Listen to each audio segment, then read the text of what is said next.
آ جائے اس کے لیے تو کون و مکان بدل جاتے ہیں، اس کا اینگل آف ویو بدل جاتا ہے۔ انسان کے اندر ایک حیوان بھی ہے اور ایک روح رب، اپنے آپ سے غافل کون ہوتا ہے؟ اور کہا میاں جی مجھے اب آج بتا کے جانا ہے آپ نے کہ آپ کیا کہنا چاہتے ہیں۔ بینک کا نظام یہودیوں نے ایجاد کیا۔ طبیعت ان کی اس طرح تھی کہ خون بہتا دیکھ نہیں سکتے تھے، لیکن مجھے حکم تھے، سمجھتے ہیں کہ جو ریکنسٹرکٹ اقبال صاحب لاتعداد کتابوں کے مصنف، صاحب نگاہ اور تربیت، جس کی تربیت علامہ اقبال کے ہاتھوں ہوئی ہو، اس کے بارے میں کیا عرض کر سکتا ہوں۔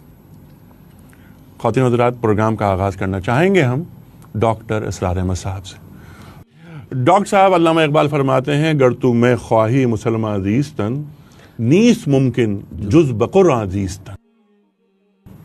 آپ یہ فرمائیے کہ علامہ اقبال قرآن کریم سے بنیادی نظریات کیا اخذ کرتے ہیں؟ بسم اللہ الرحمن الرحیم۔ مجھے تعلیم و تعلم قرآن کی خدمت میں لگے ہوئے اب نصف صدی سے زائد کا عرصہ ہو گیا۔ بہت نوعمری سے میں قرآن مجید کا طالب علم بھی ہوں اور مدرس بھی ہوں، ہائی اسکول زمانے سے پھر کالج کے زمانے میں۔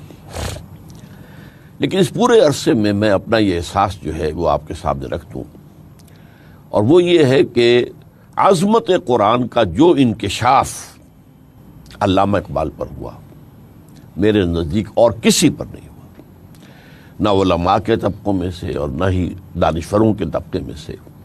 لیکن یہ ہے کہ عظمت کا انکشاف جو ہوا، جس انداز سے کہ وہ گفتگو کرتے ہیں عظمت قرآن کے بارے میں۔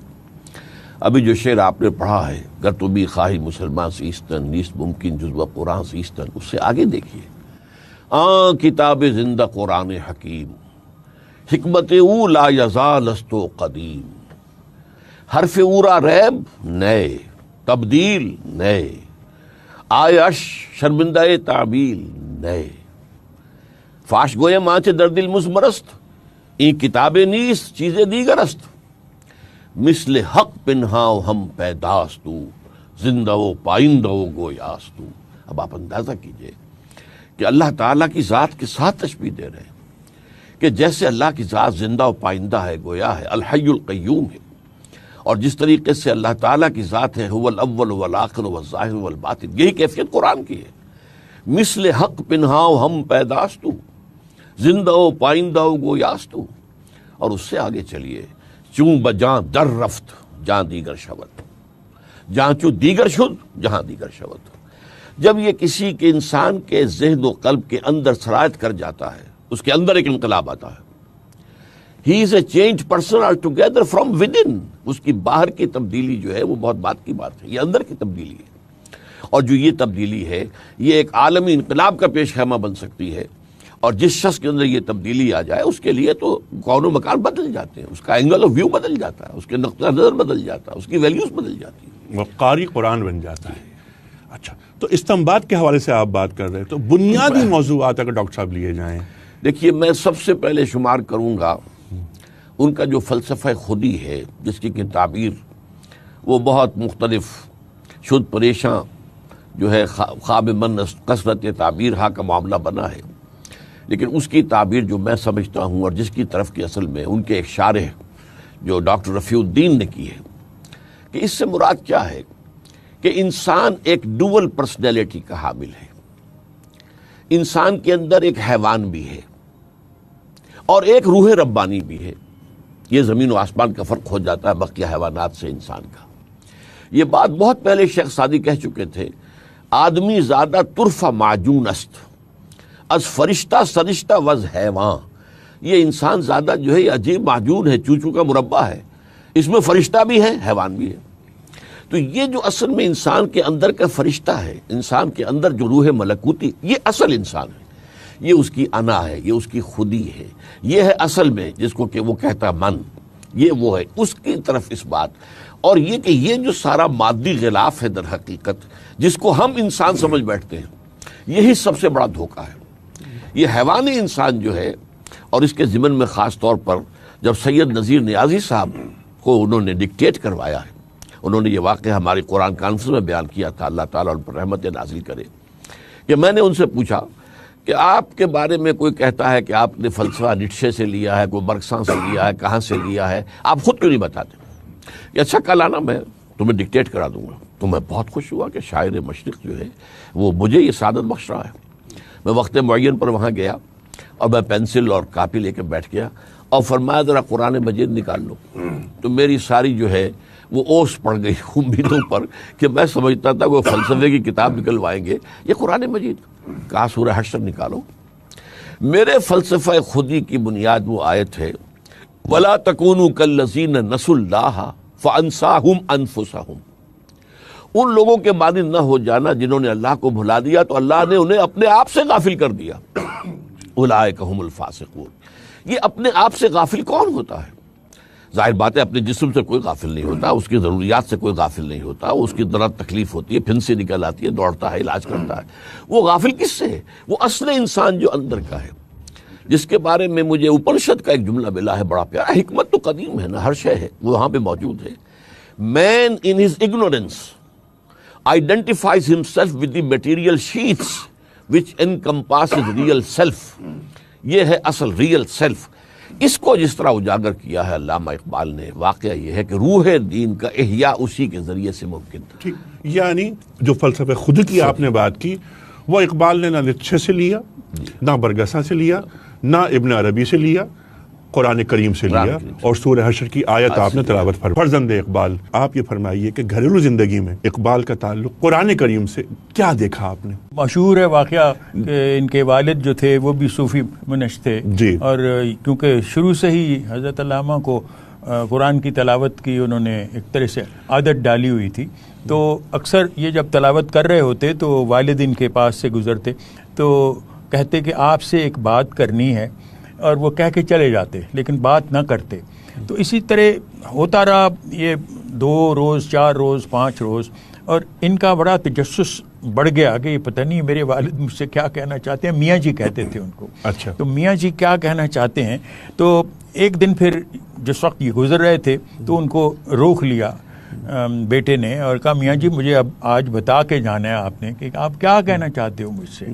جب بھی میں تلاوت کرتا ہوں تو آپ گزر جاتے ہیں صرف یہ کہہ کے کہ کچھ سے آپ سے بات کرنی ہے. تو کہنے لگا اچھا میں آج بتا دیتا ہوں تمہیں کہ بیٹا جس وقت قرآن شریف کی تلاوت کرو تو یہ سمجھو کہ یہ تم پر ہی نازل ہوا ہے. بس یہی خدا تم سے ہم کلام ہے. خدا تم سے ہم کلام، اور صرف یہی میں نے کہنا تھا اور کچھ نہیں. اور علامہ نے یہ بات اپنی گرہ سے مان لی. تو اب اس کے مطابق آپ دیکھیں جو ایک منٹ، علامہ نے اس کو اپنے ایک شعر میں بھی واضح کیا. جی ہاں تیرے ضمیر پہ جب تک نہ ہو نزول کتاب، گرہ کشا ہے نہ راضی نہ صاحب کشاف. یہ شعر پر بھی سبحان اللہ سبحان اللہ. جی تعلق ان کی وابستگی تھی، اور اسی سبب مثلا یہ دیکھیے یہ قرآن کی جو آیت ہے کہ پہاڑ بھی اس امانت کو لینے کے لیے تیار نہ ہوئے، کوئی بھی نہ تیار ہوا اور صرف انسان ہی تھا. تو یہ امانت کے معنی خود ہی کے کرتے ہیں. ان کے جو نقاد ہیں مثلا H.R. گب، انہوں نے کہا ہے کہ یہ کوئی سند تو اس پہ دے نہیں رہے، اور امانت کا ترجمہ اپنے طور پر بحیثیت اس کے پرسنالٹی یا شخصیت یا خودی کی امانت کو اس طرح کہہ رہے ہیں، اور اس کے متعلق کوئی سند پیش نہیں کر رہے. تو مطلب یہ ہے کہ یہ حضرت علامہ پر الزام کئی دفعہ لگا ہے یہ کہ قرآن کی آیات کو یہ اپنے معنوں میں پیش کرتے ہیں. بعض تو ان کو کہتے ہیں عربی دانی پہ شبہ ہے کہ ان کو معلوم ہی نہیں کہ یہ شعر اس قرآنی آیت کے معنی کیا ہیں، لیکن یہ معنی اپنے طور پر کر جاتے ہیں. مگر یہ حقیقت ہے کہ وہ اپنے معنی پہنا دیتے تھے.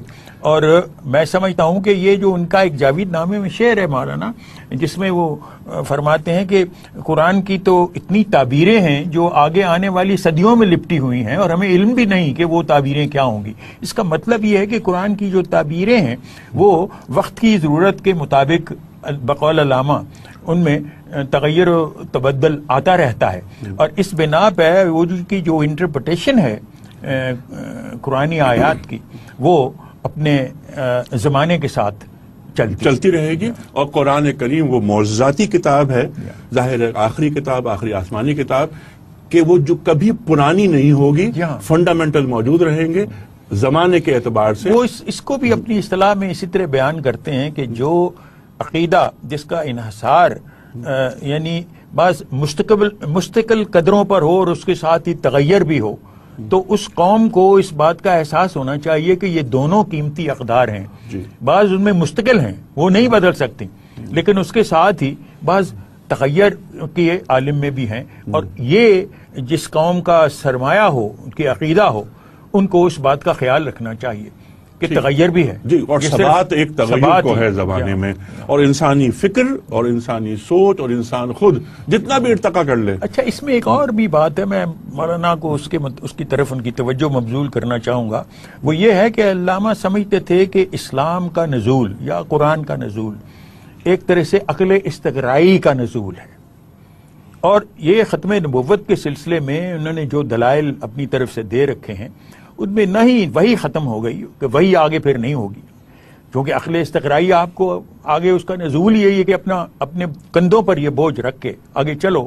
تو پھر ساتھ ہی اس کے وہ کہہ رہے ہیں کہ ختم نبوت کے ساتھ ہی دینی پیشوائی کا بھی خاتمہ ہو گیا، اور ساتھ ہی اس کے ملوکیت کا بھی خاتمہ ہو گیا. ٹھیک ہے. تو اس کا مطلب یہ ہے کہ حضرت علامہ کی نگاہ میں یہ تین بڑی اہم چیزیں ہیں کہ مذہبی پیشوائیت سے ان کی کیا مراد تھی، چونکہ اسلام سے پیشتر جو ادیان ہیں ان میں پریسٹہوڈ بھی ہے. وہاں یعنی خواہ وہ آپ یہودیت کو لے لیں خواہ عیسائیت کو لے لیں، اس میں کوئی نہ کوئی واسطہ ہے آپ کے اور خدا کے درمیان. یہ اسلام نے ختم کر دیا. یعنی یہاں پر دینی پیشوائیت سے مراد ملائیت ہے، جس کی کوئی ضرورت نہیں ہے. علماء کا جو کردار ہے یا علماء کی جو حیثیت ہے اور جو دین کا جو فریم ورک ہے، اس میں علماء کی حیثیت سے کبھی بھی انکار نہیں کیا جا سکتا. نہیں، وہ تو اس بنا پہ کہ وہ خود ایکوائر کرتے ہیں شخص کر سکتا. اور قرآن کریم ارشاد فرماتا ہے فَاسْأَلُوا أَهْلَ الذِّكْرِ إِن كُنتُمْ لَا تَعْلَمُونَ. علماء کی حیثیت. اچھا، علماء کے تعلق سے اقبال کیا میرے اور اللہ تعالیٰ کے درمیان وسیلہ نہیں بنتے. ٹھیک ہے، وہ بندہ اور رب، اس کے درمیان ایک تعلق. اچھا، اسرار صاحب نے یہ فرمایا تھا کہ جو فلسفہ خودی جو استنباط کیا علامہ نے، وہ قرآن کریم سے کیا.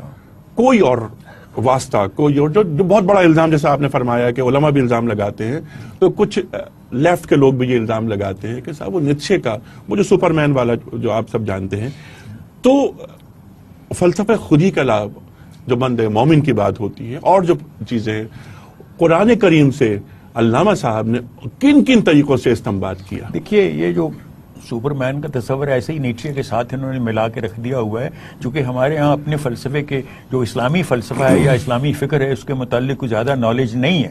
لیکن سب سے پہلے تو آپ لیجئے الجیلی کو. الجیلی کی کتاب ہے انسان کامل.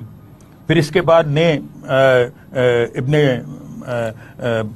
یہ جو یہ اسپانوی مفکر تھے اسلامی، ابن باجہ، جن کا تصور ہے متوحد کا. اور پھر اس کے بعد آپ لے لیں نیچے کو. یہ تو نیچے تو بعد میں آتے ہیں. اور اس کے بعد ایک انگریزی بھی مفکر ہے جس کا نام جانسن ہے. اس کا کانسیپٹ اوور مین کا ہے. سو اوور مین، سپر مین، انسان کامل، متوحد. یہ متوحد اور انسان کامل تو تصورات ہی اسلامی ہیں. یہ اسلامی فکر ہے، فلسفہ ہے. اس میں یہ تصورات آتے ہیں. یہ جو اقبال کے ہاں خودی کا تصور ہے یہ بہت حد تک اسلامی نوعیت کا ہے. اس کا کوئی تعلق نیچے کے یعنی کہہ لیجئے ملحدانہ تصورات سے اس کا کوئی تعلق یا وابستگی نہیں، بلکہ علامہ کا خیال تھا. اور نیچے کی اگر آپ حیات کو پڑھنے کی کوشش کریں تو ان کا انجام بالآخر وہ ہو گئے تھے، ذہنی طور پر ذہن مختل ہو گیا تھا، تو اسی کیفیت میں ان کی وفات ہوئی. لیکن نیچے کے ہاں اقبال کا تصور یہ تھا کہ یہ مجذوب ہے. اور یورپ میں صرف ایک ہی ایگزامپل ہے جس کو آپ مجذوب کہہ سکتے ہیں، لیکن اس کی گمراہی کا سبب وہاں کی میٹیریلزم یا اس کی انوائرمنٹ تھی. ٹھیک. اچھا، ایک مرد مومن کا تصور بھی ہے ڈاکٹر صاحب. علامہ اقبال در حقیقت جسے سپر مین کہا جائے یا اوور مین کہا جائے یا انسان کامل کہا جائے، اقبال نے اس کے لیے مرد مومن ٹھیک ہے. مرد مومن. اچھا، ایک مطلوب معیار ہے قرآن کریم کا. انسان کو میں خصوصیات کیا ہونی چاہیے، اور معاشرہ، وہ معاشرہ جو دین تعمیر کرنا چاہتا ہے اس کی جو ریکوائرمنٹ ہے وہ کیا ہے. قرآن کریم سے اقبال نے کیا لیا؟ دیکھیے، اقبال نے ایک بہت بڑی بات یہ کی ہے کہ جو مذہب میں ریچولزم آ گیا تھا اس کی بجائے ہٹ کر اللہ کی محبت کے اوپر فوکس کیا. جیسے کہ ان کے جو مرشد معنوی تھے کہ شاد باد عشق خود سودائے ماں، اے طبیب جملہ علت ہائے ماں، اسی طرح اقبال کہتا ہے عقل و دل و نگاہ کا مرشد اولی ہے عشق، عشق نہ ہو تو شر و دی بتکدے تصورات، بتکدے تصورات. اور یہاں تک کہا ہے یہ کیا نہیں کوئی غزنوی کارگاہ حیات میں بیٹھے ہیں کب سے منتظر اہل حرم کے سومنات، کہ انہوں نے ان رسوم اور عبادات ہی کو اصل معبود بنا لیا ہے. اصل شے ہے اللہ کی محبت، اللہ کا عشق، وہ جو خودی اور خدا کے درمیان رشتہ ہے، روح اور اللہ تعالیٰ کی.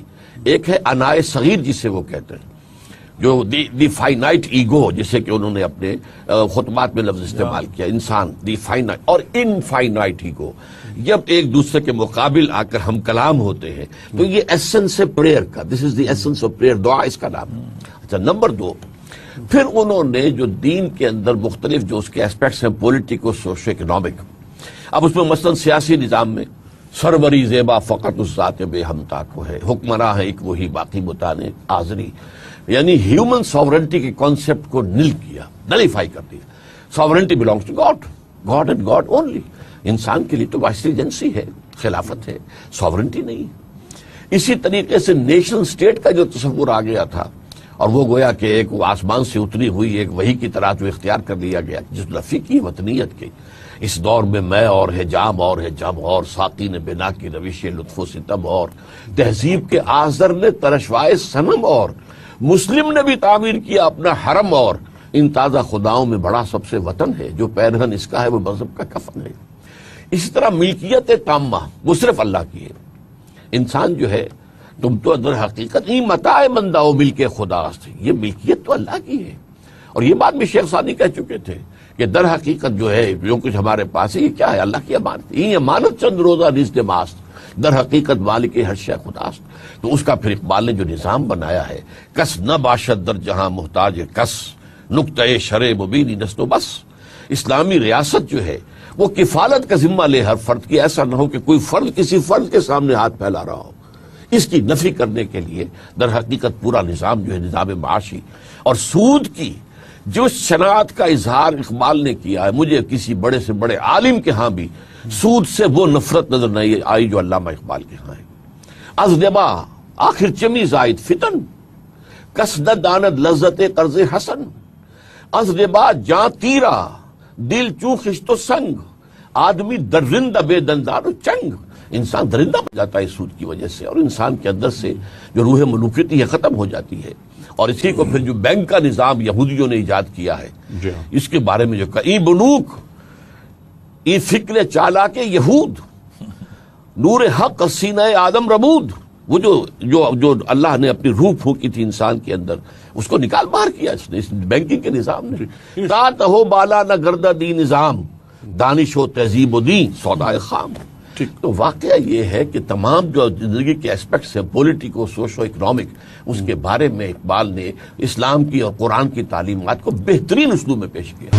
دیکھتے ہیں کہ مغرب یہ چاہتا ہے کہ ڈراوے دے کر جو روح محمدی ہے، وہی مرد مومن کی بات آ جاتی ہے، وہ نکال دو، اس کو خوف دو، اس کو بھوکے مرنے کا خوف دو کہ اگر تم ایسا کام نہیں کرو گے تو مر جاؤ گے. تو اقبال جو فقر کی بات کرتے ہیں وہ کیا فرماتے ہیں؟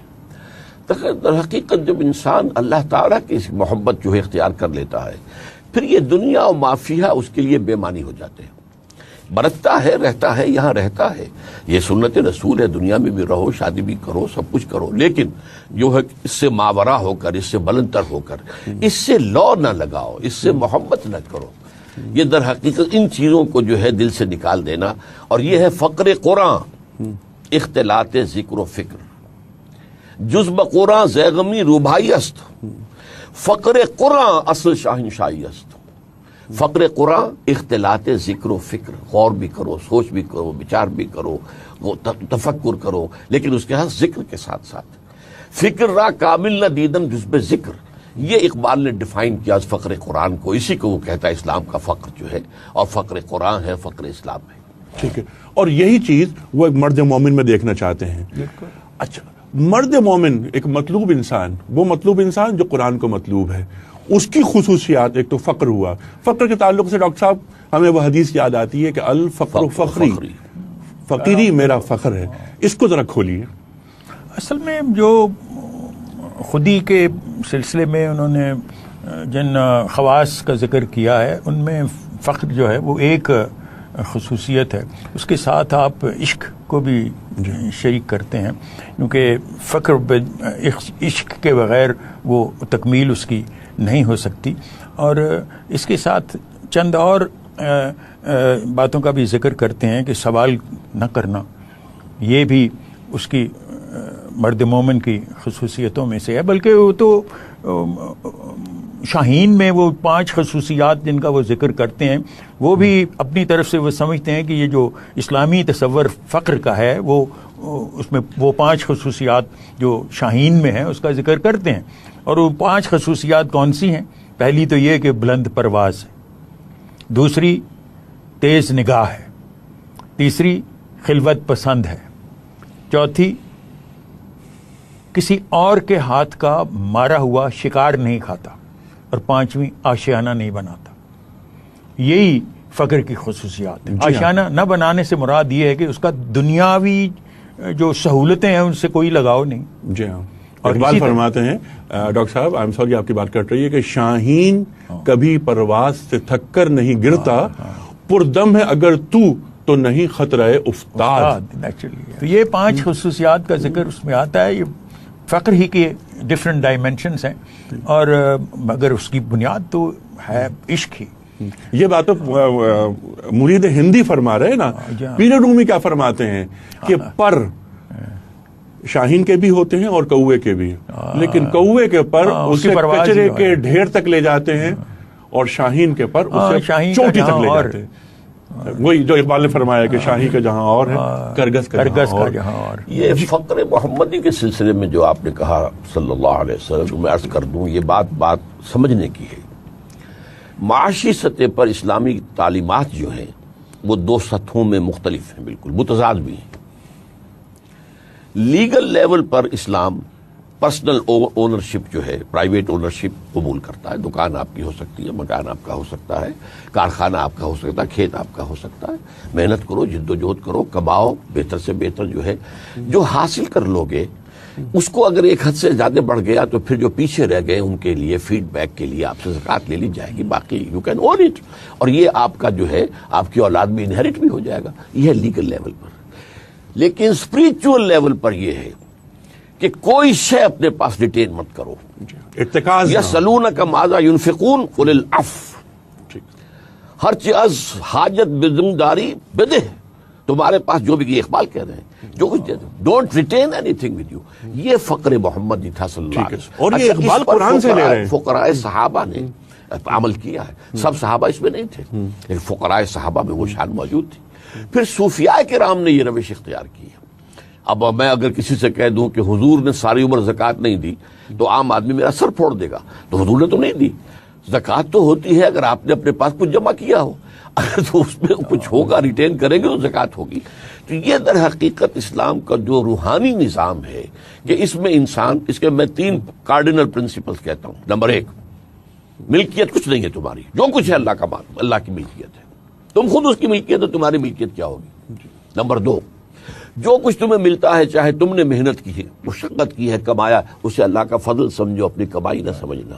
یہ فضل ہے. وابتغوا من فضل اللہ، اللہ کے فضل کو تلاش کرو.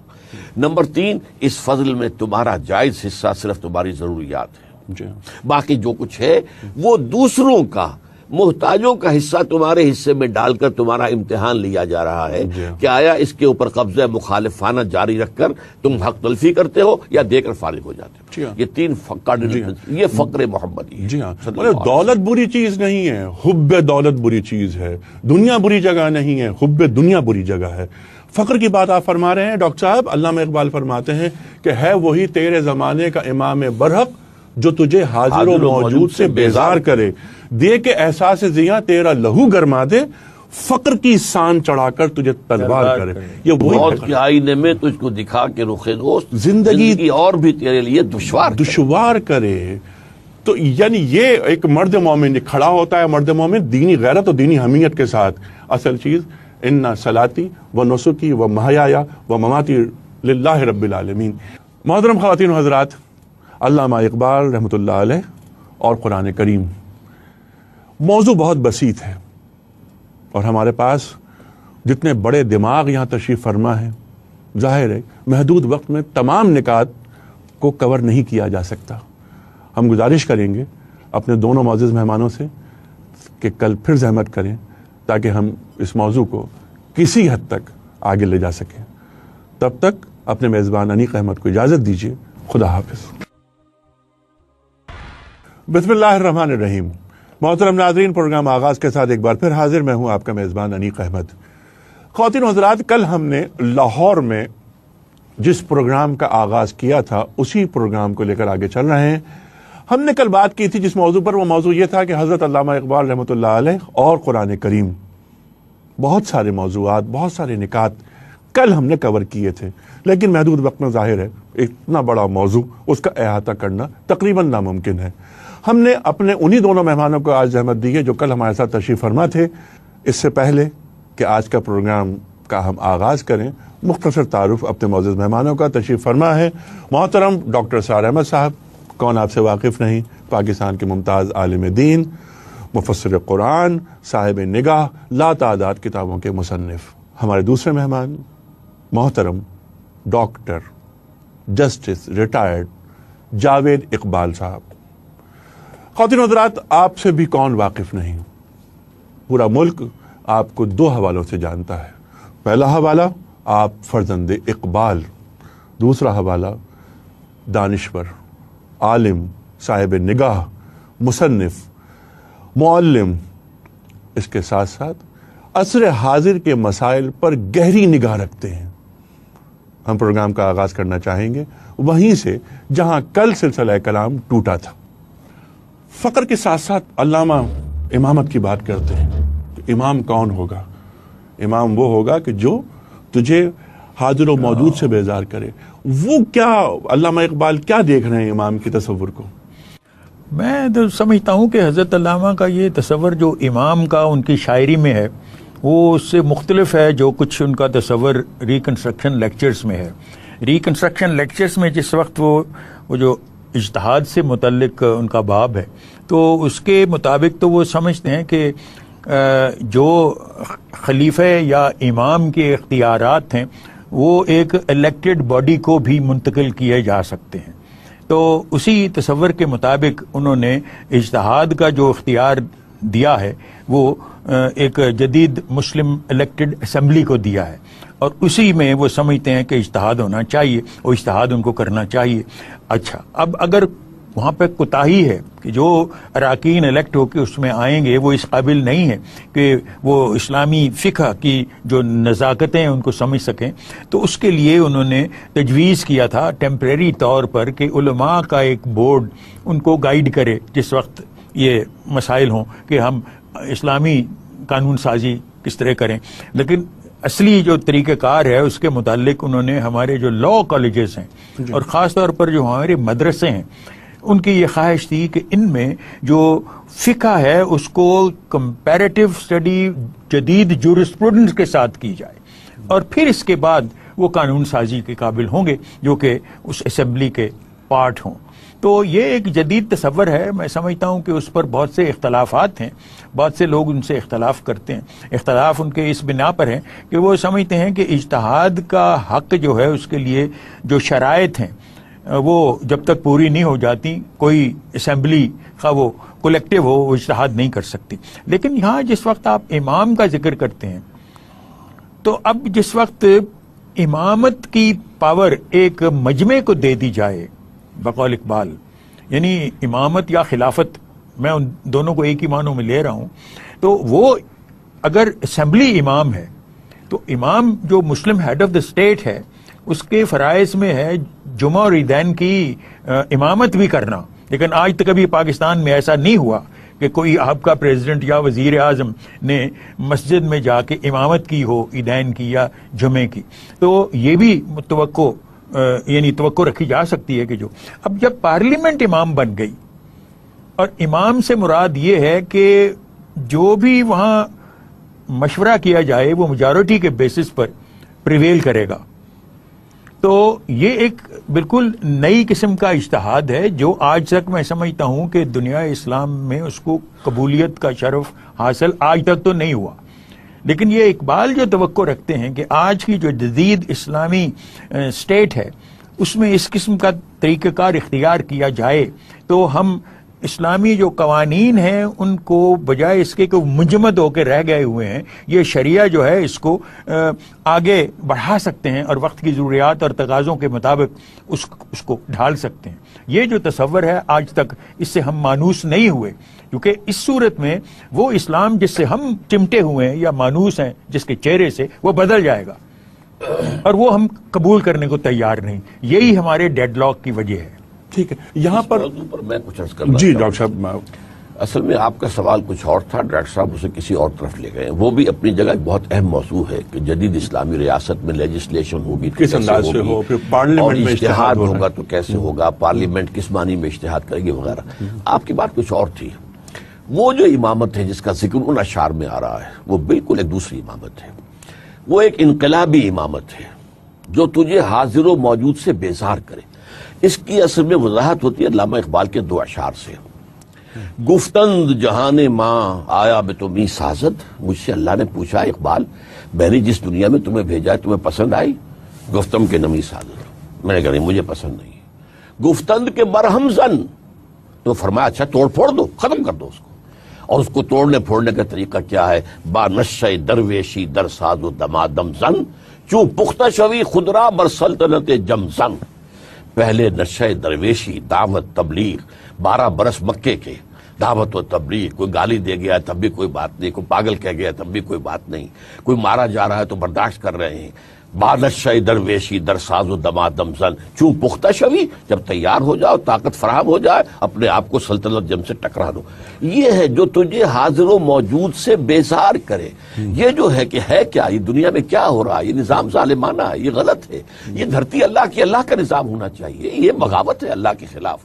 یہ جو انسان حکمران بن کر بیٹھ گئے ہیں، خود قانون سازی کا اختیار لے کر بیٹھ گئے ہیں، جو چاہیں قانون بنا دیں، اس کے خلاف بغاوت پر آمادہ کرنے والا جو شخص ہوگا وہ اس زمانے کا امام برحق ہے۔ وہ 13 سال کردار سازی کے جو مکہ کے ہیں اس کو نہیں نکالا جا سکتا، قطعاً نہیں، اس کے بغیر تو اگلا کام نہیں ہوتا۔ البتہ جہاں تک اجتہاد کی بات کی ہے ڈاکٹر صاحب نے، میں متفق ہوں، لیکن یہاں دو چیزوں کی گڑبڑ ہے۔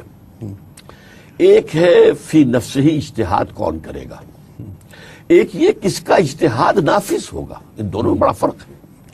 اب دیکھیے علماء اجتہاد کریں گے، دانشور اجتہاد کریں گے، اس کے لیے یہ ضروری نہیں ہے کہ صاحب میں اپنی سند دکھا سکوں، میرے پاس فلاں مدرسے کی سند ہے تو میں اجتہاد کا اہل ہوں، نہیں، میں قرآن کا طالب علم ہوں، میں اجتہاد کر سکتا ہوں، لیکن کس کا اجتہاد نافذ ہوگا اب سب کر رہے ہیں، یہ پارلیمنٹ طے کرے گی۔ اس کا میں آپ سے عرض کر دوں، جیسے خلفائے بنی عباس نے کیا کیا تھا، امام ابو حنیفہ کو آفر کی آپ قاضی القضات بن جائیے، آپ کے سارے فتوے جو ہیں اور آپ کے اشتہاد انکار کر دیا۔ امام مالک کو کی، انکار کر دیا، قاضی ابو یوسف نے قبول کر لیا۔ اب اجتہاد قابل قاضی ابو یوسف کرتے تھے، اور قاضی ابو یوسف نے بھی اقرار کیا اور اتفاق کیا، قبول کیا امام ابو حنیفہ کی اجازت سے۔ لیکن یہ کہ انہوں نے خود اپنے لیے قبول کیوں نہیں کیا، میرے نزدیک وہ معاملہ زیادہ اہم ہے، میری بات سن لیجیے۔ اب قاضی صاحب جو ہے وہ اجتہاد کر رہے ہیں، لیکن قوت نافذہ تو قاضی صاحب کے پاس نہیں ہے، قوت نافذہ تو عباسی خلیفہ کے پاس ہے۔ تو اسی طریقے سے آج سے تقریباً 300 برس پہلے جو ضرورت محسوس ہوئی کہ یہ فقہ جو ہے حنفی، اس کے اندر جو ہے کچھ ہونے چاہیے نئے فتوے، تو عالمگیر اورنگزیب نے ایک کمیٹی بنائی، اجتہاد کمیٹی نے کیا، اسے نافذ عالمگیر نے کیا، ایسے کہ ملوکیت تھی، ظاہر بات ہے نافذ کرنے کی طاقت تو علماء کے پاس نہیں۔ آج کیا ہوگا، اجتہاد سب کریں، کس کے اجتہاد پر قانون سازی ہوگی یہ پارلیمنٹ فیصلہ کرے گی۔ البتہ اس بات کا حق ہر شہری کو حاصل رہنا چاہیے کہ وہ جائے اور عدالت عالیہ کا کنڈا کھٹکھٹائے کہ میں یہ ثابت کرتا ہوں کہ یہ اجتہاد کتاب و سنت کی حدود سے تجاوز کر گیا، یہ حق ہونا چاہیے، اور اس کا فیصلہ عدلیہ کو دیا جائے گا، اس کا فیصلہ عدلیہ کو دیا جائے گا۔ اور وہ پارلیمنٹ جو اجتہاد کر رہی ہے ڈاکٹر جاوید اقبال صاحب، اس میں 33% وکلا کا ہونا ضروری ہے، اقبال یہ فرماتے۔ بالکل، اس بابت فرمائیے۔ ان کو بلکہ وہ یہ بھی اس میں فرما رہے ہیں کہ یہ جو علماء کا رول ہوگا گائیڈنس کا اسمبلی میں، وہ ٹیمپریری ہوگا، وہ مستقل رول ان کو نہیں دینا چاہ رہے، وہ مستقل رول صرف وکلاء کو دینا چاہ رہے ہیں جو کہ فقہ میں اور جدید جورسپروڈنس میں ٹرینڈ ہوں۔ تو اس کا مطلب یہ ہے کہ یہ ایک بالکل نیا تصور ہے جس پر بہت سے اختلافات ہیں ان سے، وہ سمجھتے ہیں کہ یہ ٹریڈیشنل کے مطابق نہیں ہے. تو مقصد تو کہنے کا یہ ہے کہ آپ نے ایک عملی اسٹیٹ کو کس طرح کنسیو کرنا ہے. اگر آپ یہ مثلا یہ ڈاکٹر صاحب جو فرما رہے ہیں کہ جوڈیشری کو یہ اختیار ہونا چاہیے کہ اگر وہ سمجھتے ہیں کہ یہ تجاوز کر گیا ہے قرآن سننا سے، یہ جو قانون سازی انہوں نے کی ہے، تو اس کو اسٹیٹ میں سپریم کورٹ کو یہ اختیار ہے. اب بھی ہماری کانسٹیٹیوشن میں یہ پروویژن ہے کہ کوئی بھی ایسا قانون نہیں بن سکتا جو قرآن و سنت کے خلاف ہو، یہ ہماری کانسٹیٹیوشن میں پروویژن ہے. لیکن بہت سے ایسے مسائل ہیں جن پر آج تک ہم اس قابل نہیں ہو سکے کہ مثلا ابھی ربا کا ذکر کیا تھا ڈاکٹر صاحب نے، آج تک ہم یہ فیصلہ ہی نہیں کر پائے. اس وقت ہماری جو کہہ لیجئے اکانومی ہے انٹرسٹ بیسڈ، جی وہ موریٹوریم پر چل رہی ہے، کیونکہ سپریم کورٹ نے فیصلہ جو نیچے شریعہ کورٹ نے کیا تھا، سپریم کورٹ کی شریعت بینچ نے اس کو کالعدم قرار دے دیا ہوا ہے اور کیس ریمانڈ ہو چکا ہوا ہے. جی ہاں. اور ڈاکٹر صاحب اقبال اس وقت رو رہے تھے اس بات پر کہ سود کو ہٹایا جائے، جو ہم آج تک نہیں لیکن ہٹا یہ پائے. بات یہ کنٹروورشل ہے ڈاکٹر صاحب کہ جو بینک کا سود ہے یا وہ منافع ہے یا ربا ہے، اس پر بہت بحث ہے، اور حضرت علامہ اور مولانا شبلی کے خیالات مختلف تھے. جی ہاں بالکل. اور اس پر خاص طور پر مفتی تقی عثمانی صاحب، رفیع عثمانی صاحب، ان کی کتب آ چکی ہیں. اور یعنی انٹرسٹ اور یوجری ان کے مابین کیا فرق ہے، اس پر تفصیل، لیکن ہمارا موضوع بحث یہ نہیں ہے. لیکن آیا انٹرسٹ بھی ان کے نزدیک ربا ہے یا نہیں؟ ہاں نہیں، ربا مانتے ہیں، ربا مانتے ہیں. ربا میں انٹرسٹ اینڈ یوجری جی یہ دونوں کے دونوں شامل ہیں. یہ زمانہ اصل میں گزر گیا ہے جب شروع میں مغربی تہذیب آیا تھا، اس کے انسٹیٹیوشنز آئے تھے، اس کو روب اور دبدبا تھا، بینکنگ کا نظام تھا. آج دنیا میں مانا جا رہا ہے، اور واقعہ یہ ہے کہ سارا انٹرسٹ آج بھی کہتے ہیں، ویسٹرن لوگ کہتے ہیں 0% انٹرسٹ جو ہے that is the best form of economy. 0%. اور سرمایہ دارہ نظام کا جو استحصالی رویہ ہے اس سے باہر نکلنا چاہ رہے عالمی ہیں. سطح پر استحصال جو ہے جی ہاں. اب وہ ورلڈ بینک اور IMF کے ذریعے سے ہو رہا ہے. بالکل. اس طرح سود کی بات آپ نے فرمائی، اور آپ نے فرمائی کہ اقبال سود کو اس وقت آج سے 70 سال 80 سال پہلے نکالنا چاہ رہے تھے، جو آج تک نہیں نکلا. اقبال کو بڑا قلق رہا، اور اقبال اس بات پہ بھی روتے رہے کہ مسلمانوں نے من حیث الامہ قرآن کریم سے دوری اختیار کر رکھی ہے. کس طرح اقبال امت اور قرآن کے درمیان فاصلے کو دیکھ رہے ہیں؟ اقبال کے نزدیک تو امت کے زوال کا اصل سبب ہی قرآن سے دوری ہے. میں نے تو 5ویں جماعت کے طالب کی حیثیت سے اقبال کی نظم پڑھی تھی بانگ درا میں، جواب شکوہ. وہ زمانے میں معزز تھے مسلمان ہو کر، اور تم خار ہوئے تارک قرآن ہو کر. وہ شعر میرے تحت الشعور کی سب سے نچلی سطح جو ہے اس پر چپک کر رہ گیا، اور اس نے میری زندگی کو خاص رخ پر ڈھالا ہے.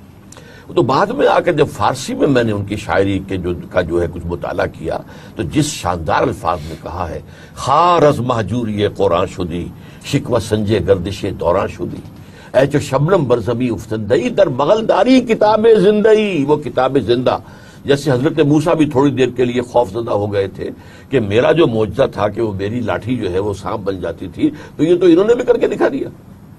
تو پھر اوجزہ فی نفسہ ہی خیفۃ موسیٰ کو خوف ہوا. اللہ نے کہا لا تخف، ڈالو ذرا اپنا عصا، اور وہ ہڑپ کر گیا سب کو. تو وہ عصائے موسیٰ جو ہے تمہاری بغل میں ہے. تو قرآن مجید کے داعی، میری زندگی کے لیے اگر کوئی لفظ آ سکتا ہے تو میں نے اپنی زندگی دعوت الی القرآن یا دعوت رجوع الی القرآن میں بسر کی ہے، اور اس کے لیے میں مرہون منت ہوں علامہ اقبال کا. اور میں اصل میں علامہ اقبال کو اس دور کا سب سے بڑا داعی قرآن سمجھتا ہوں. اے کہ می نازی بقرآن عظیم، در کجا در تا کجا در حجرہا باشی مقیم، در جہاں اسرار دینا فاش کن. آؤ نا میدان کے اندر، اللہ کے دین کے اسرار دنیا کے سامنے بیان کرو. آ کر جو ہے وہ شرع مصطفیٰ جو ہے، وہ جو ابلیس کہتا ہے کہ مجھے اندیشہ ہے ہو نہ جائے آشکارا شرع پیغمبر کہیں، اور وہ شرع پیغمبر کیا ہے؟ الحذر، آئین پیغمبر سے 100 بار الحذر. ابلیس کہہ رہا ہے، ابلیس کی وجہ سے شورا میں پال کہہ رہے ہیں. اور وہ کیا ہے؟ الحذر، آئین پیغمبر سے 100 بار الحذر، حافظ ناموس زن. یہ معاشرتی نظام اسلام کا، مرد آفری، مرد آزما، مرد آفری. اور موت کا پیغام ہر نوع غلامی کے لیے، نہ کوئی فغفور و خاکہ، نہ گدائے رہنشی. کرتا ہے دولت کو ہر آلودگی سے پاک و صاف، وہ نمو کو مال و دولت کا بناتا ہے امی. اس سے بڑھ کر اور کیا فکر و عمل کا انقلاب، بادشاہوں کی نہیں اللہ کی ہے یہ زمین. آپ صرف سود کی بات کر رہے ہیں، میں تو یہ دیکھتا ہوں کہ علماء کرام کی عظیم اکثریت جس شے کو جائز حلال کیے بیٹھی ہوئی ہے، اقبال اس کو بھی حرام کہتے تھے، مزارعت حرام ہے، یہ زمین کا سود ہے۔ اور وہ کہتے ہیں خدا عام ملت تیرا سروری داد کہ تقدیرش بدستے بخیش بدوشت باں قوم سروکار ندارت کہ دہقانش بدائے دیگرا کشت۔ یہ دہقان جو ہے کھیتی چلا رہا ہے، جو ہے ہل چلا رہا ہے، اور یہ کس کے لیے؟ لائن شیئر آئے گا اور جاگیردار کا جو نمائندہ آ کر لے جائے گا۔ یہ جو ہے وہ جو کہا ہے کہ خواجہ از خون رگے مزدور سعادت لال ناب، یہ سرمایہ داروں نے مزدوروں کے رگوں کے خون سے، سرخ خون سے وہ شراب خون کشید کی ہے، شراب جو خون کے رنگ کی ہے، جو شام کو یہ بیٹھ کر پیتا ہے کلب کے اندر۔ اور از جفائے دہ خدایا کشت دہقانہ خراب، انقلاب انقلاب انقلاب۔ یہ اصل میں اقبال جو ہے کہ انقلاب کا داعی تھا، اور انقلاب کا جو پروسیس بھی بیان کیا اس نے، جو میں نے 2 مصروں میں آپ کو بتایا کہ بانشہ درویشی در ساز و دمادم زن جو پختہ شوی خدرا بر سلطنت جم سن۔ بالکل درست ہے۔ شکایت کیا ہے انہیں مسلمانوں سے؟ اب میں شکایت آپ کو بتاتا ہوں جی۔ بائے آتش ترا کارے جوئی نیست کہ از یاسین او آسام امیری۔ اے مسلمان، تو نے اس قرآن کو آسان موت کا نسخہ بنا لیا ہے۔ یہ تو نسخہ ہے تسخیر کائنات کا تمہیں دیا گیا تھا، اور یہ نسخہ تم نے بنا لیا آسان موت کا۔ اچھا، صوفی سے کے بارے میں کیا کہتے ہیں؟ صوفی پشمینہ پروش و حال مست، از شراب نغمہ قوال مست، آتش از شعر عراقی در دلش، در نمی سعادت و قرآن محفلش۔ حافظ کا شعر ہو، عراقی کا شعر ہو، آگ لگ جائے گی، حال آ جائے گا، ناچنا شروع کر دیں گے۔ قرآن سے انہیں سروکاری نہیں۔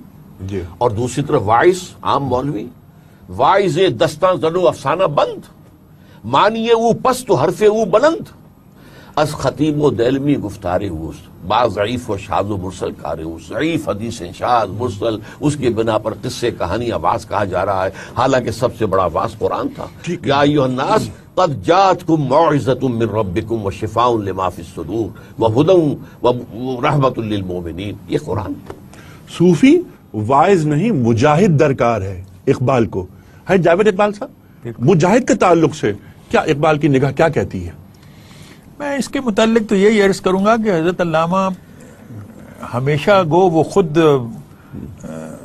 کہہ لیجئے سربجیب رہے، صاحب فکر تھے، لیکن کوشش ان کی یہی تھی کہ مسلمان جو ہیں وہ صاحب عمل ہوں۔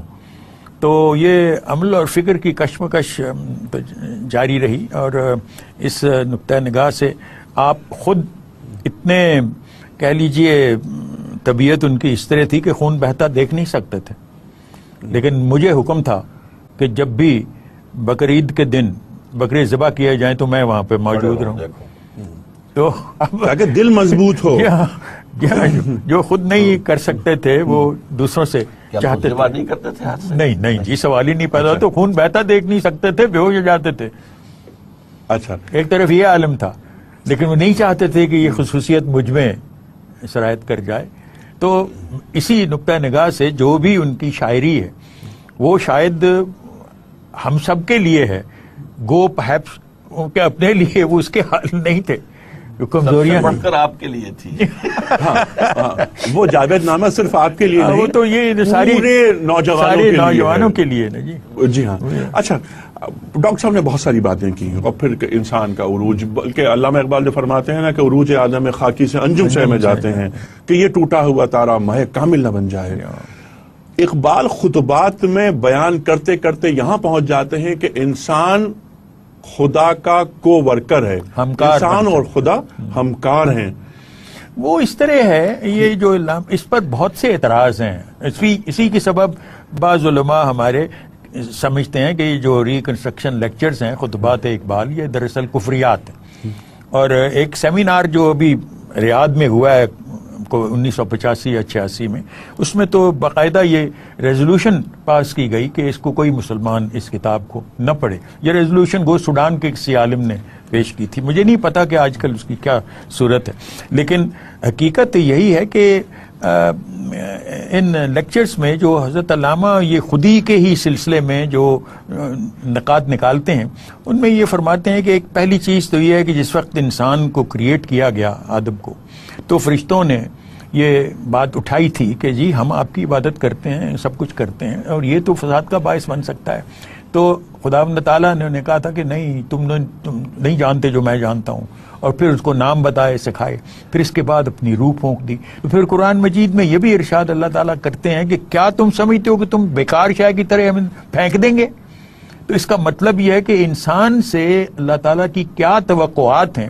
اسی ضمن میں حضرت علامہ یہ فرماتے ہیں کہ اگر انسان میں انیشیٹو ہو تو وہ اس سٹیج پر پہنچ سکتا ہے جبکہ خدا کا ہمکار بھی بن سکے، بشرطے کہ اس میں یہ انیشیٹو ہو، کیونکہ خدا نے تو اس کو بیکار شے سمجھ کے پھینک نہیں دینا، اور اس سے تو بہت ساری اور توقعات ہیں۔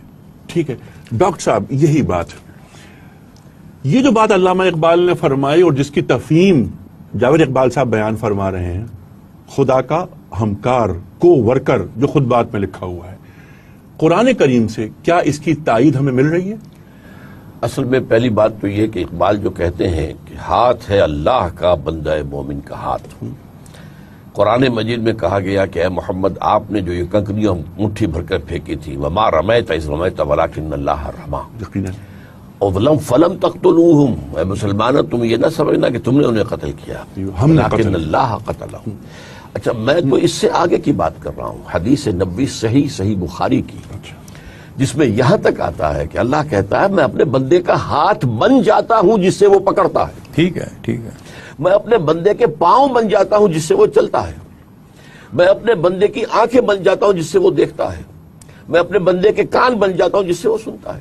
تو واقعہ یہ ہے کہ یہ قرب جو ہے اللہ تعالیٰ کا، اللہ کی ہستی کے ساتھ، یہ روح جو ہے، چونکہ دو جگہ قرآن مجید میں اس روح کو اللہ تعالیٰ نے اپنی ذات کی طرح منسوب کیا ہے، سورہ حجر میں بھی اور سورہ صاد میں بھی، کہ فرشتوں سے کہہ دیا تھا آدم کی تخلیق سے قبل، فَإِذَا سَوَّيْتُهُ وَنَفَخْتُ فِيهِ مِن رُوحِي اپنی روح فَقَعُوا لَهُ سَاجِدِينَ۔ تو جب میں اس کو بالکل بنا کر تیار کر دوں، نوک پلک سوار دوں، درست کر دوں، اور اپنی روح میں سے اس پہ پھونک دوں تو گر پڑنا اس کے سامنے سجدے میں۔ بالکل، یہ روح ربانی جو انسان کے اندر ہے، یہ ہے وہ امانت جس کو دنیا نہیں جانتی، کہ ہم نے آسمانوں اور زمین پر پیش کی اور اصول ڈر گئی اور انہوں نے اس امانت کو سنبھالنے سے انکار کر دیا۔ یہ امانت وہ امانت ہے، یہ وہ روح ربانی ہے۔ ایک حدیث قدسی میں آتا ہے، لم یسعنی سمائی ولا یسعنی ارضی ولیکن یسعنی قلب عبد المومن، میں نہ اپنے آسمان میں سما سکتا ہوں نہ زمین میں، لیکن بندہ مومن کے دل میں سما جاتا ہوں۔ ٹھیک، یہ قرب ہے در حقیقت کے جو یکجا کر دیتا ہے اللہ تعالیٰ اور اللہ کے بندے کو ساتھ لے آتا ہے بالکل۔ اس کے لیے پہلا مرحلہ ہے جس سے تقرب الفرائض کہا گیا اس حدیث کے اندر، جو اللہ نے فرض تم پر واجب کیے ان کے ذریعے سے اللہ کا قرب تلاش کرو، اور ان میں ایک بہت بڑا فرض ہے اللہ کے دین کا غلبہ، اللہ کی حکومت، اللہ کے خلاف جو بغاوت ہے، ظہر الفساد فی البر والبحر، یہ پوری دنیا میں جو اللہ کے خلاف بغاوت ہے۔ ہم سوورن ہیں، وی آر سوورن، ہم جو چاہیں قانون بنائیں، ہم ہومو سیکشول میرجز کو رجسٹر کر دیں، وی ہیو دی اتھارٹی، جس چیز کو چاہیں حرام کریں، جس چیز کو چاہیں حلال کریں۔ یہ بغاوت جو ہے آج تک دنیا میں اتنی بڑی بغاوت کبھی نہیں ہوئی تھی۔ اس سے پہلے کی ساری گمراہی کیا تھی؟ شرک، ایک بڑا اللہ ایک چھوٹے اللہ، ایک بڑا مہادیو چھوٹے چھوٹے دیوی دیوتا، ایک بڑا جی سے کیپٹل جی سے لکھے جانے والا گاڈ ایک، لیکن گاڈز اینڈ گاڈیسز بے شمار، فوج کی فوج، اللہ ایک، آلہہ بے شمار۔ یہ گمراہی تھی۔ آج جو نفی کی گئی اللہ کی کہ تمہارا کوئی تعلق ہمارے نظام سے نہیں ہے، ہم جانے ہمارا کام جانے، تو مسجدوں میں رہو، مندروں میں رہو، جہاں چاہو رہو، ہم جائیں گے وہاں درشن کر لیں گے، مسجد میں جائیں گے سجدہ کر لیں گے۔ اس کے خلاف بغاوت کرنا یہ فرض ہے بندہ مومن کا اور مرد مومن کا کام۔ البتہ یہ کہ اس بغاوت کو فروغ کرنے کے بعد جب اسلامی نظام قائم ہو جائے، اللہ کی حکومت، پھر نوافل کے ذریعے سے تقرب ہوتا ہے۔ اب وہ اضافی نیکیاں جو ہیں ان کے ذریعے سے اللہ تعالیٰ جو ہے بندہ جو اللہ کے قریب آتا ہے، اس میں درجہ وہ ہے جو میں بتا چکا ہوں۔ اور نوافل سے مراد یہاں پر یہ زہد کے ذیل میں کہہ رہے ہیں آپ؟ زہد کے ذیل میں بھی آئے گا، نوافل عبادات میں بھی آئیں گے، روزے بھی جو ہے وہ صرف یہ 30 نہیں بلکہ یہ کہ اس کے علاوہ بھی رکھے جائیں۔ نماز جو تہجد جو ہے، قیام اللیل ہے، قم اللیل الا قلیلا نصفہ او انقص منہ قلیلا او زد علیہ ورتل القرآن ترتیلا، یہ سب اس وقت۔ لیکن اس سے پہلے اصل فرض اس بغاوت کو فروغ کرنا، وَقَاتِلُوهُمْ حَتَّى لَا تَكُونَ فِتْنَةٌ وَيَكُونَ الدِّينُ كُلُّهُ لِلَّهِ۔ جنگ تمہاری اب جاری رہے گی، جب یہ سلسلہ شروع ہو گیا ہے جنگوں کا حضور کی سیرت میں، تو اب یہ اس وقت تک ختم نہیں ہوگی جب تک کہ فساد اور بغاوت اللہ کے خلاف فروغ نہ ہو جائے اور دین نظام اللہ کا نہ ہو جائے۔ ٹھیک ہے، اللہ کی زمین پر اللہ کا نظام ام مکناہم فی الارض اقاموا الصلاۃ وآتوا الزکاۃ. انسان اور خدا میں جو چیز کامن ہے جی وہ کریٹیوٹی ہے جی. بقول اقبال. یعنی تخلیق کا جو عمل ہے جی. وہ اور کسی قسم کی مخلوق کو نہیں ہے سوائے انسان کے. مجھے اقبال کا وہ شعر یاد آ رہا ہے، کوئی شب آفریدی چراغ چراغ.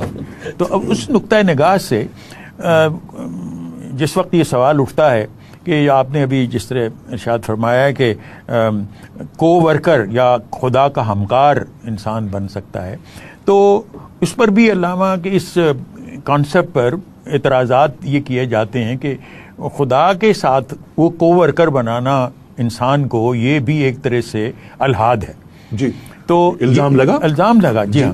تو اب اس پر جو ان کو ڈیفینڈ کر رہے ہیں ایک ہیں مولانا سعید اکبر آبادی، فوت ہو گئے اکبر آبادی ان کا یہ احمد اکبر آبادی، جی ہاں سعید احمد، انہوں نے یہ ارشاد اپنی کتاب میں کر رکھا ہے کہ اللہ تعالیٰ نے قرآن مجید میں اپنے آپ کو کہا ہوا ہے کہ میں سارے جتنے خالقین ہیں ان سے بھی بہتر خالق ہوں. تو اور خالقین کون ہیں سوائے انسان کے؟ تو لہٰذا انسان اس مرتبے تک پہنچ سکتا ہے کہ وہ خدا کا ہمکار بن سکے بحیثیت ایک خالق کے، کیونکہ وہ بھی اللہ تعالیٰ کی یہ جو صفت ہے اس کا ادراک ہے. اچھا ڈاکٹر صاحب، یہاں ایک بات ذہن میں آتی ہے کہ جب انسان نائب بن سکتا ہے تو پھر تو اللہ تعالیٰ کے، میں آگے کی بات عرض کروں گا، نائب نہیں ناصر بنے. جی ہاں جی. کونوا انصار اللہ، اللہ کے مددگار بنو. جی. بولے یعلم اللہ اللہ کی پارٹی سے کیا مراد ہے؟ بالغیب، جی کہ اللہ دیکھنا چاہتا تم میں سے کون ہے جو غیب میں رہنے کے باوجود اللہ اور اس کے رسولوں کی مدد کرتے ہیں. سبحان اللہ کہتا قرض دو مجھے، اقرض اللہ قرضا حسنا. تو یہ معاملہ جو ہے یہاں پر آ کر ذات باری تعالیٰ اور اس کا وہ بندہ مخلص جو ہے، جو واقعتاً اس کا مخلص بندہ ہو، جس کے دل میں باقی ساری محبتوں کے اوپر اللہ کی محبت غالب آ چکی ہو. والذین آمنوا اشد حبا للہ، ان کے درمیان جو قرب ہے اس کا ہم اندازہ نہیں کر سکتے. ٹھیک ہے. اور کیا بات آپ نے فرمائی کہ پھر مومن کا ہاتھ اللہ کا ہاتھ ہو جاتا ہے، مومن کا پاؤں اللہ کا پاؤں ہو جاتا ہے، مومن کی آنکھ اللہ کی آنکھ ہو جاتی ہے. اچھا ڈاکٹر اسرار صاحب، جو ڈاکٹر جاوید اقبال صاحب نے فرمایا کہ الزامات، ظاہر ہے اقبال کی پوری زندگی الزامات سے پر ہے اور کچھ الزامات علماء کی جانب سے بھی آئے. ایک الزام یہ ہے اقبال پر، بلکہ یہ ایک الزام یہ بھی ہے اقبال پر کہ اقبال عربی سے واقف نہیں تھے اور اپنی شاعری کو قرآن کا منظوم ترجمہ سمجھتے رہے. کیا اس الزام میں صداقت ہے؟ میرے نزدیک یہ انتہائی شدید جہالت پر مبنی الزام ہے، اور یہ الزام علماء کی جانب سے آیا. اقبال نے کیا ہے، بی اے کیا ہے عربی مضمون کے ساتھ، اور اس زمانے میں کیا ہے جبکہ دنیا میں تعلیم واقعی تعلیم ہوتی تھی. میں نے میٹرک کے زمانے میں عربی پڑھی اور اس اپنے ذخیرے کو لے کر میں آگے چلا ہوں اور قرآن کو میں نے سمجھا اللہ کے فضل و کرم سے. علامہ اقبال نے تو بی اے تک عربی پڑھی، پھر ان کی تعلیم میں ابتدا سے عربی فارسی ملا امیر حسن جو ہے ان کی تربیت کا جو دخل تھا. نہیں، جہالت کی بات ہے بالکل، وہ عربی سے خوب واقف تھے. اور واقعہ یہ ہے کہ قرآن مجید کے بہت سے مقامات کی جو انہوں نے تعبیر کی ہے، میں یہاں گواہی دینا چاہتا ہوں، اس دور کے جدید مفسرین میں سے مولانا امین حسن اصلاحی صاحب بھی ہیں، میرا ان سے اچھا قریب کا تعلق بھی رہا ہے، بعد میں اختلافات بھی شدید ہوئے ہیں. ان کی گواہی یہ ہے کہ مجھے قرآن مجید کے بعض مقامات کے بارے میں بڑا مان تھا کہ میں نے جو تعبیر کی ہے وہ کسی نے نہیں کی، لیکن میں نے جب اقبال کو پڑھا، ہوا یہ تھا اصل میں ان کا آنکھوں کا آپریشن ہونا تھا، وہ گاؤں سے آگے لاہور، لیکن معلوم ہوا شوگر ہے تو اس کے لیے کچھ کنٹرول کرنے کے لیے کچھ دن انہیں رہنا پڑا، لکھنے پڑھنے کا مواد وہاں تھا. تو کہتے ہیں اس زمانے میں نے سارا اقبال کا کلام اول سے آخر تک پڑھا. تو دو چیزیں جو ان کے تاثرات تھے بڑے گہرے تھے. ایک تو یہ کہ میرا گمان تھا، مان تھا، یہ لفظ تھا ان کا، کہ میں نے جو تعبیر کی ہے وہ کسی نے نہیں کی، لیکن میں نے دیکھا کہ مجھ سے بہت پہلے علامہ اقبال مجھ سے بہت بہتر تعبیر کر چکے ہیں. یہ مولانا امین حسن اصلاحی صاحب کی گواہی. اور دوسری بات جو انہوں نے کہی وہ بڑی اہم ہے کہ اقبال کا کلام پڑھ کر میرا کلیجہ دھنس گیا کہ اقبال جیسا ہدی خاں اس قوم میں ہو کر گزر گیا اور یہ قوم ٹس سے مس نہیں ہوئی، تو ہما شعا کے کرنے سے کیا ہوگا. تو اقبال کے بارے میں تو واقعہ یہ ہے کہ یہ تو جہالت پر مبنی بات ہے. وہ تو جو دعویٰ کر رہے ہیں، وہ جو مناجات بحضور سرور کونین صلی اللہ علیہ وسلم جو آئی ہے اسرار الرموز کی اختتام پر، وہ یہ ہے گر دلم آئی نئے بے جوہر است ورب حرفم غیر قرآن مزمرست.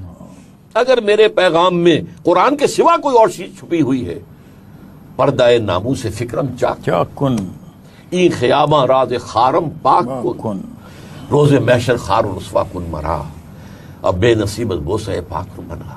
خود کہتے ہیں جوہر دریائے قرآن سفتام، میں نے تو قرآن کے سمندر سے یہ موتی نکالے ہیں جو پیش کیے ہیں. شرح رمز صبغت اللہ گفتام، تو صبغت اللہ کی شرح میں نے بیان کی. میرے نزدیک اس دور کا سب سے بڑا قرآن مجید کے علم اور فہم کی گہرائی میں اترنے والا شخص اقبال ہے. اچھا اصل میں یہ جو اعتراضات ان پر کیے جاتے ہیں وہ اکثر ان کے خطبات کے حوالے سے خطبات کے حوالے سے، خطبات اس کے وجہ حوالے سے عربی کے حوالے سے بات ابھی ہم کر رہے ہیں. میں عرض کر رہا ہوں دو الزام ان پر لگتے ہیں. ایک تو یہ کہ عربی دانی پر شبہ اس لیے کہ جو تعبیر وہ قرآن مجید سے کرتے ہیں، جن کے متعلق ابھی آپ نے اپنی طرف سے درست فرمایا کہ وہ ایک، بلکہ علامہ تو لکھنا چاہ رہے تھے قرآن ایز آئی انڈرسٹینڈ اٹ، یہ کتاب ایک لکھنا چاہ رہے تھے. تو باقی راس مسعود کا خط بھی لکھا انہوں نے. اصل میں بات یہ ہے کہ وہ عربی پڑھاتے رہے ہیں، ہندوستان میں عربی پڑھاتے رہے ہیں، پھر اس کے علاوہ اورینٹل کالج میں عربی پڑھاتے رہے ہیں، آرنلڈ کے قائم مقام یہ رہے. تو اس کا مطلب یہ نہیں کہ وہ عربی جانتے نہیں تھے. سوال یہ ہے کہ بعض جو کلاسیکل عربی کتب ہیں ان کو تو ہمارے اپنے علماء نہیں سمجھ سکتے. وہ عربی اور قسم کی عربی ہے بنسبت اس عربی کے جو کہ آج کل پڑھی جاتی ہے. اب یہ توقع تو آپ سے ان سے نہیں رکھ سکتے. کیا ثبوت ہے کہ علامہ نہیں سمجھتے تھے؟ ہاں، مگر وہ اسی وجہ سے یہ کہا جاتا ہے، اسی وجہ سے کہ جو قرآن کی تعبیرات ہیں جو وہ سمجھتے ہیں کہ وہ ان تعبیرات سے مختلف ہیں جو کہ آج تک کروں کہ قرآن مجید کی جو بات اور ہے وہ تو علامہ اقبال کا اوڑھنا بچھونا تھا. ٹھیک. میں تو حیران ہوا ہوں کس طریقے سے احادیث نبویہ کو سمویا ہے اقبال نے اپنے کلام میں، احادیث نبویہ کو، حالانکہ وہ کوئی اس کے حدیث کے طالب علم عثمانی میں کہیں نہیں رہے ریگولرلی. اب دیکھیے دو حدیثیں ہیں. ایک حدیث یہ ہے کہ حضور فرماتے ہیں کہ ان الشیطان یجری من الانسان مجری الدم، شیطان انسان کے وجود میں خون کی طرح سرایت کر جاتا. ایک اور حدیث میں حضور فرماتے ہیں ہر انسان کے ساتھ ایک شیطان ہے. صحابہ نے پوچھا حضور کیا آپ کے ساتھ بھی؟ کسی نے بڑی ہمت کی، لیکن بڑی داد دینی چاہیے کہ اس نے یہ ہمت کی، سوال کیا. آپ فرمایا ہاں ہے میرے ساتھ بھی شیطان ہے کہ میں نے اسے مسلمان کر لیا ہوا ہے. اب آپ دیکھیں ان دو حدیثوں کو لائے ہیں وہ، کشتن ابلیس کار مشکل است زاں کے او گم اندر اعماق دل است خوشترا باشد مسلمان اشکنی کشتہ شمشیر قرآن اشکنی. قرآن کے ساتھ اس کو مسلمان کا احادیث نبویہ کے حوالے سے جس طریقے سے اپنے اشعار میں انہوں نے سمویا ہے، میرے نزدیک قرآن مجید یعنی قرآن کریم اور احادیث نبوی صلی اللہ علیہ وسلم پر بھرپور نگاہ اقبال کی. اچھا، ایک اعتراض ڈاکٹر صاحب علامہ اقبال پر اور ہوتا ہے، وہ یہ کہ آپ نے ایک جگہ لکھا ہے کہ مسیح و خضر سے اونچا مقام ہے تیرا، ایک منقبت ہے. اچھا، مسیح و خضر سے اونچا مقام ہے تیرا، یعنی ہمارے لیے تو توہین رسالت صرف یہی نہیں کہ ہمارے نبی محمد مصطفیٰ احمد مجتبیٰ صلی اللہ علیہ وسلم ان پر تو ہم اپنی جان قربان کرتے ہیں، تو مسیح علیہ السلام بھی ہمارے لیے بہت اہم ہے، ان کی توہین بھی ہم برداشت نہیں کر سکتے. تو کیا یہ مصرع کہ مسیح و خضر سے اونچا مقام ہے تیرا توہین رسالت کے زمرے میں نہیں آتی یہ بات؟ میرے نزدیک شاعری کے جو اجزاء لازم ہیں، اقبال جہاں مفسر قرآن بھی تھے، انہوں نے جو اپنے نفی کی ہے، میں نہ عارف نہ مجدد نہ محدث نہ فقیہ، میں سمجھتا ہوں اللہ کا شکر ہے اس میں لفظ مفسر وہ نہیں لائے، کیونکہ میں انہیں قرآن کا مفسر مانتا ہوں. چاہے وہ تفسیر انہوں نے الف سے لے کے یا یہ تک لکھی نہیں ہے، لیکن یہ کہ میں قرآن مجید کی تعبیر کے اعتبار سے وہ اس دور کے اندر سب سے اونچا مقام دیتا ہوں. البتہ یہ کہ شاعری کے اندر کچھ مبالغہ آرائی کا پہلو آ جایا کرتا ہے، اس کو اس سے اب فارسی کا وہ جو شعر ہے مطلب یہ شاعرانہ الاؤنس ہے. اچھا، کہ یہ شاعرانہ الاؤنس کیا دین دیتا ہے؟ وہی شاعر جو ہے وہ تو اپنی طرف سے کہہ لیجئے یعنی خدا سے ہم کلامی کا عرفہ شاعری بھی ایک ذریعہ. صاحب میرا سوال سمپل سا یہ ہے کہ کیا یہ شاعرانہ الاؤنس دین دیتا ہے؟ میں اپنے لیے تو ہرگز اس کو جو ہے وہ کلیم نہیں کرتا، لیکن باقی یہ کہ میں آخری سوال آپ دونوں حضرات سے، علامہ اقبال فکر کے میدان میں یا جمالیاتی بات اگر ہم کریں تو شاعری کا میدان، خطبات ایک طرف ان کی پوری شاعری، اقبال قرآن کریم میں کہاں نزدیک پاتے ہیں آپ دونوں حضرات؟ میرے نزدیک ان کی شاعری، ان کا اصل کلام، ان کا پیغام، ان کا اصل جو ہے وہ ان کی شاعری میں ہے۔ خطبات میں آ کر وہ ایک فلسفی کی حیثیت سے ایک تنگ پگڈنڈی پر چلنے پر مجبور ہے۔ جب فلسفی بات کرے گا تو عقل اور منطق اور جو بھی سائنٹیفک جو حدود ہیں ان کے حدود سے ماورا وہ نہیں جا سکتا، جبکہ دین کے اصل حقائق جو ماورائی ہیں، یؤمنون بالغیب، اور وہ ہماری منطق کی گرفت میں اور اس کی میزان میں نہیں آ سکتا۔ جاوید اقبال صاحب، قرآن کریم سے جڑنے کے لیے ہمیں فلسفی اقبال درکار ہے یا شاعر اقبال؟ میں سمجھتا ہوں کہ حضرت علامہ نے جو کچھ ریکنسٹرکشن لیکچرز میں یا خطبات میں کہہ دیا ہے وہ بہت بلند ہے اس سے جو کہ ان کا کلام ہے، کیونکہ اس میں انہوں نے جو بھی ان کا فکر ہے وہ دراصل اس کو کہہ لیجئے عقلی بنیاد پر جو بیان کیا ہے وہ زیادہ قابل فہم ہے ایک عام انسان کے لیے بنسبت ان کی شاعرانہ جو پروازیں ہیں۔ ڈاکٹر صاحب، آپ یہ فرماتے ہیں کہ قرآن سے جڑنے کے لیے ہمیں شاعر اقبال درکار ہے، اور ڈاکٹر جاوید اقبال صاحب فرماتے ہیں کہ نہیں، ہمیں مفکر اور فلسفی وہ اقبال جو خطبات میں موجود ہے۔ ابھی تک خطبات کی طرف صحیح توجہ نہیں دی گئی، ابھی تک صحیح توجہ نہیں دی گئی۔ میں آپ دونوں حضرات کا بے پناہ شکر گزار، بے پناہ آپ کا ممنون، آپ دونوں حضرات تشریف لائے اور آپ نے ARY کو وقت عطا فرمایا۔ خواتین و حضرات، علامہ اقبال رحمۃ اللہ علیہ اور قرآن کریم، یہ دوسرا پروگرام اس موضوع پر پہنچ رہا ہے اپنے اختتام پر۔ علامہ اقبال کے اسی شعر پر پروگرام ختم کرتے ہیں کہ جو شعر درمیان میں بھی آیا کہ ہے وہی تیرے زمانے کا امام برحق جو تجھے حاضر و موجود سے بیزار کرے، دے کے احساس زیاں تیرا لہو گرما دے، فقر کی سان چڑھا کر تجھے تلوار کرے۔ اپنے میزبان انیق احمد کو اجازت دیجیے۔ کمایا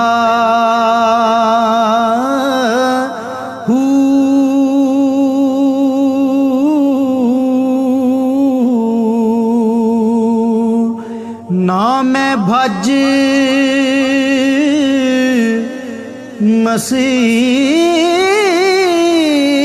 مسیتی وڑیا نا تسبا